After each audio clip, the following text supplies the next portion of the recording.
So I'm coming off of watching the Etheria Restart final test direct about 2 weeks before the final beta comes out. And there was a lot of info revealed, a lot of new characters revealed, and honestly really good information. So we're going to break everything down, and I'm going to kind of lead you into a bit of how the game works, and we're going to be making many more videos upcoming for the game. So stay tuned for that. I will probably be making this game in all of the summer because the game is going to be coming out. So we do have the official release date, and it is June 5th. So it is about like 40 days away. I'm super hyped. I'll be able to put all my time into this game, and everyone's going to be there. Okay, everyone's going to be there for sure. Listen, very good game. I mean, the RTA is super balanced.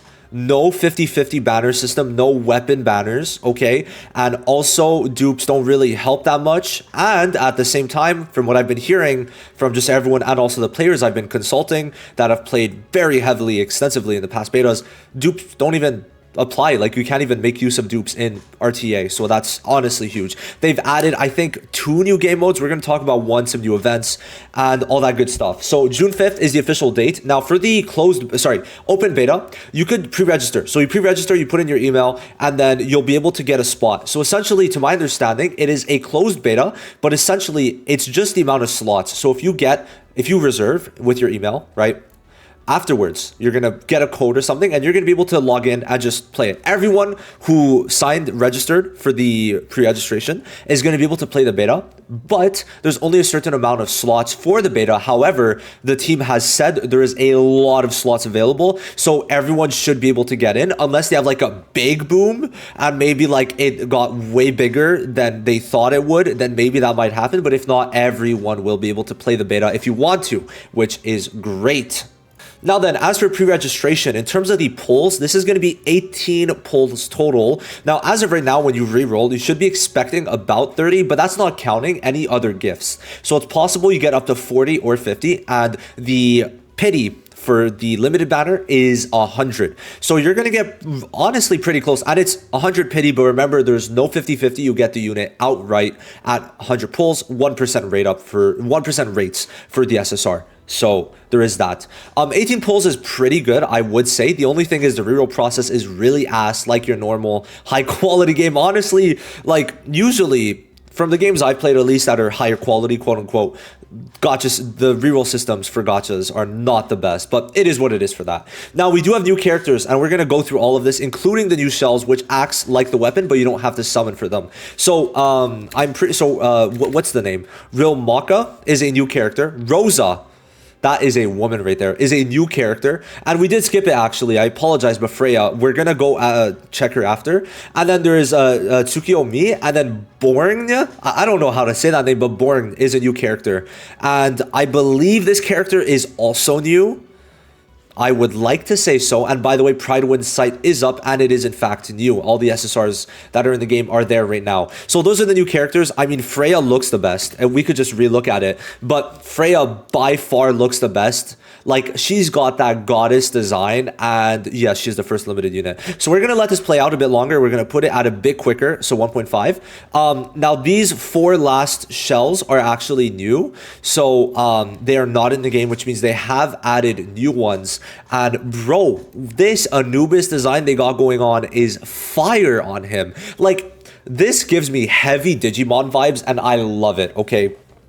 You could say Pokemon, but something about this to me screams more so Digimon than anything, and I am vibing with it very hard, okay? Very, very hard. So honestly, really fucking sick. I love it. Bro, Codex of Magic is my GOAT. It's my GOAT. It's possible they did add new ones, but not that I have seen. And then, so yeah, this is a gacha. Honestly, I mean, your average gacha summon, if we're like a gacha screen, if we're being honest, it is what it is. So we could actually check this out now. So these are the new characters, some of them. So I think they're just going to go through them one by one unless I went too far. Rosa, bro, this design is insane. I love how the shells just kind of stay there. It's really nice. Now also we could kind of see so we could see what their goal is with the units by the gear sets they put on. So this is going to be more of a crit DPS unit for sure, considering it's a full crit set on them, right? And then afterwards, we're gonna see for the Queen Rosa, and her like coat that she's got like half on is fire. Like it's just floating, guys. Is it me? Or it's just floating, right? So very interesting there. They don't show her gear. Now, Tsukiyomi is insane. I love, what would you call this? Like a polearm? I'm missing the word in my head, like a spear. I've been reading Tower of God, and it's giving me the spear vibes, honestly. And let's see what exactly. So she is going to be on defense. So she's going to be a defense scaling unit, which we do have that with Rahu at the moment. Rahu being the GOAT himself, this one. No, where is he? What color? Yep, here we go, Rahu. So honestly, pretty decent. Getting another one of a different color to make sure that we're able to use all the gear sets in the game is huge in my opinion. Now, Boring, honestly, for the males is a very good design, and it keeps it very consistent. Similarly to something like Wuthering Waves, there's not an insane amount of men if we look at it. Like the ratio of men to women is quite low, right? Because we got 1 man, 2 men, 3, 4, 5. 5, and then there's what? 18. Right, so it's decent enough, but still not crazy. And then for SRs, what? 1, he has an amazing design, by the way. I actually don't know. I'm not even gonna. That's a child, boy, girl. I don't know. So we got 1, 2, 3, 4, 5. 6 question mark 7. Like it's actually a pretty good ratio for the SRs, honestly. I will actually give them that, but it's a lot more women for the new SSRs that they have introduced. So I mean, there is that. Now this guy's going to be on speed, so he's probably going to be more so a debuffer or a support. No, he has accuracy, he's a debuffer.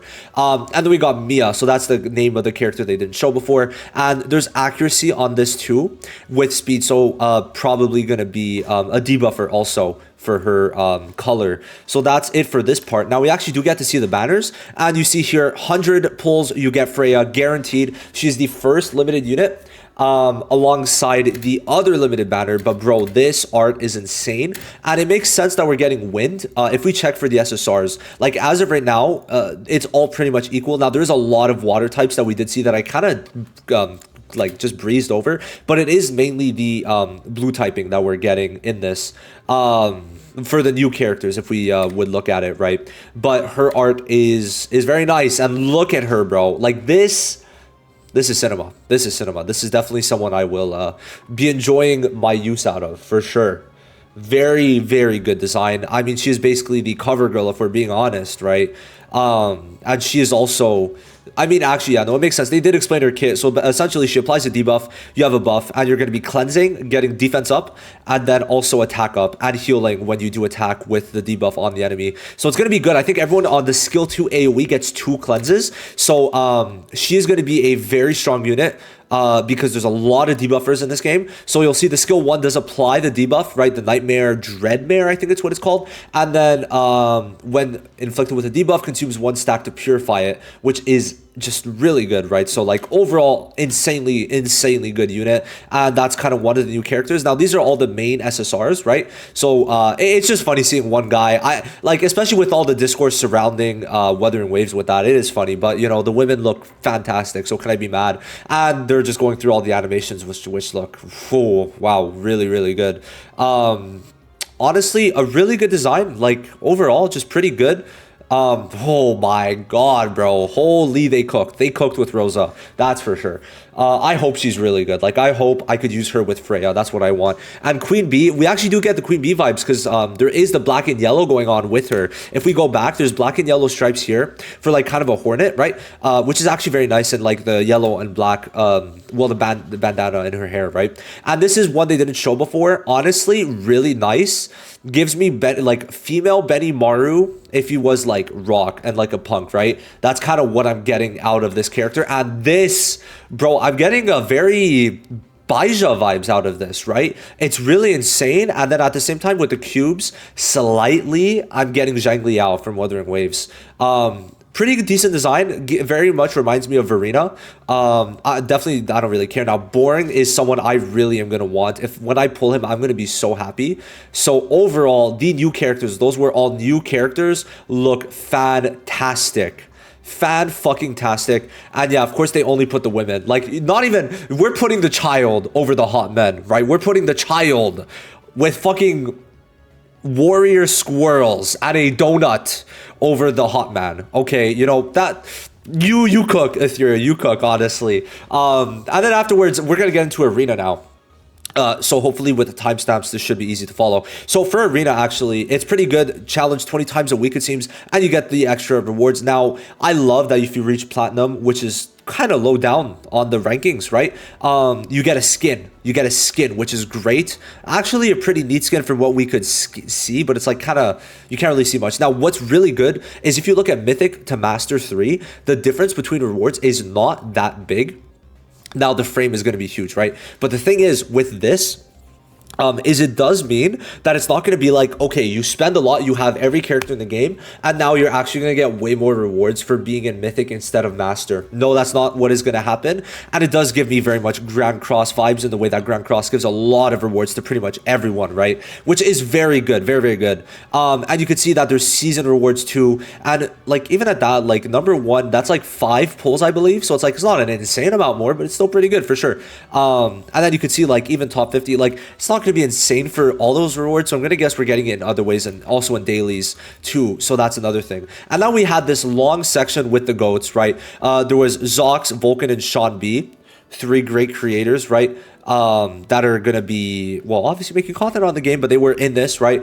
There was a lot of questions asked, but I could kind of dumb it down to something because it is a very long section, and Jack was doing honestly a great job. He is a developer at the team, and I'm not gonna lie, he built a lot of rapport with the audience. Now, the one thing is, he was struggling with his words sometimes, but honestly, it was pretty easy to understand them even with him struggling. Maybe he couldn't get everything he wanted across, but one thing he did get across was the fact that this game is made by players for players. Okay, that's the impression I got, because they're like, we're not having a weapon banner, fuck weapon banners, we're gonna make sure the meta doesn't power creep too much. We like having a type of rock paper scissors mentality where it's like, okay, this team's gonna counter that team, but even if this team came out 6-8 a year ago, they could still counter this specific team. Or for example, they could still be good in PvE, so they want to have uses even for old characters, and they want to make it so you could summon and get the characters you want. And of course, the dupe system is not bad because it's only some stats and it does not hold the kit back at all, which is huge. Now, the only thing they did not address was the gearing system and like how that's going to probably be the main way they're going to get money, if we're being completely honest with each other,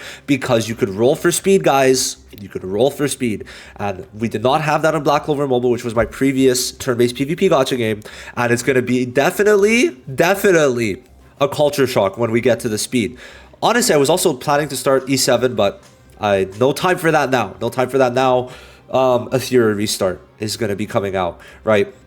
So they really went back and forth over all this time and got through, honestly, a lot. But the philosophy was there. They wanted to make a rather free-to-play game for everyone to be able to enjoy themselves. And it did seem like units would be going to standard over time. And that's kind of the impression I got. So it's like, honestly, very good overall. So this direct honestly gave a lot of new info. Of course, we got the release date. And one thing I do want to mention is actually a tournament. So the top, I think... Ooh, I don't know if they show it. The top 128 players in Arena, in PvP, for the beta, right? And remember, it's a paid beta. But the top 128, and we're going to talk about the paid aspect in a bit, 128 players in Ranked are going to be given invitations, which is huge to me, okay? So in terms of the paid aspect, essentially, it's going to transfer over. So you pay in this beta, but all your packs are going to transfer over. It's going to be a voucher. So you get basically, I could show you guys. So basically, this is additive and it continues. So if you do $100, that $100 that you spent USD is going to give you a 200% voucher. But then the next $300 is going to be a 150%. So you spend what, 300 and you're going to get back, I guess, $450, right? So it adds up. So this is going to stay the 200, everything in the 100, and this is going to stay in the 150%. This is going to stay in the 125%. So essentially, you're going to get boosted amounts separately. So it's not going to be like, let's say you spend $400. No, the $400 is not all going to be at the 125. It's only between the money from 400 to 999, which is going to make it very worth. If you're like kind of a low spender, you don't feel like rerolling, you spend $100, you're going to be able to spend $200 on launch, which I think is really nice, honestly. I like it a lot. I don't know if as a spender, I do like it a lot. Let me know your thoughts down below. And now some people will say this, and I want your thoughts, honestly. For the tournament, right? The tournament is paid, right? So, well, sorry, the tournament access, like to get access to it, it's a paid beta. So the top 128 will usually be paid players. Now, to me, in my personal opinion, I think it's fine because most of the players that will be competing the most will be paid players from what I've been seeing, right? Obviously, free-to-plays can compete, but I think it is personally fine, in my opinion, to make it a paid beta and make it off of a paid beta that we're getting these recruitments, because overall, like, most of the people who are going to be playing are going to be paid players. Now, there is one thing: some people will not be buying on this beta, but will buy on launch for the sole reason that they want to reroll, and $200, $300, $400 isn't worth it to spend in the beta, even if it doubles your voucher, right? Because they might not guarantee the units they want for their teams that they want to build, especially the hardcore players. So those hardcore players that could have and would spend aren't, because of the kind of lackluster reroll system and the fact that you can't guarantee like X or Y unit that you really want. So it does make it that like certain hardcore players will be exempt from this tournament, but there's probably going to be other ways to get in, so we'll see for that. But that's the whole live stream kind of condensed. There was more things. There was an introduction to the game, right? But I'm not really going to talk about that. The only thing I will add on is the new tournament arena system that they kind of added, right? So let me pull that up. Now, on Saturday and Sunday, I believe, for 2 days of the week, you're actually going to be able to matchmake with 7 other players to get a team of 8, and then it's going to become like a tournament bracket style kind of esports. So everyone's going to be able to participate, and this is going to actually be like a literal like new mode, right? It's a separate PvP mode for one of the 3. There's the arena, which is bots, PvP RTA, pick and ban, and then there's this. So it's going to be there's going to be 8 players, right, in this, and then one person wins, and it is going to give rewards. I believe it's 2 days of the week and on the weekends, which I actually do like. Of course, it's better for it to be on the weekends, which I just think is nice, right? Honestly, pretty good to add. And it does seem like they are very passionate about the games. Like, they're adding things and changing like the norm of gachas, and also especially like turn-based / PvP gachas too. So I think they're doing a really good job, and Jack is cooking. W Jack overall. So that's gonna be it. Let me know what you guys think of Etheria Restart. Will you guys be playing? I think for anyone who likes PvP, RTA, even turn-based, even if they want to stick to the PvE, I think you could still have fun and maybe even develop a love for RTA PvP. But of course, if you don't like PvP, you don't like PvP. But I think it could be honestly really fun. Even for free-to-plays, like you compete within your level, and that's kind of just how it's going to go, right? As long as this game stays big. The literal worst thing from this is, will they be able to stay afloat from making not enough money because they're too free-to-play? We're going to have to see how they monetize, but I think it's really going to be monetized through stamina, if I'm being honest. That's probably how it's going to be. We'll see more info. I'm going to be making more videos on Etheria moving forward. Hope you guys would stay for the ride. Subscribe if you're new, like the video, and I'll see you in the next one. Thank you for watching. Have a wonderful night or morning or day. Bye-bye.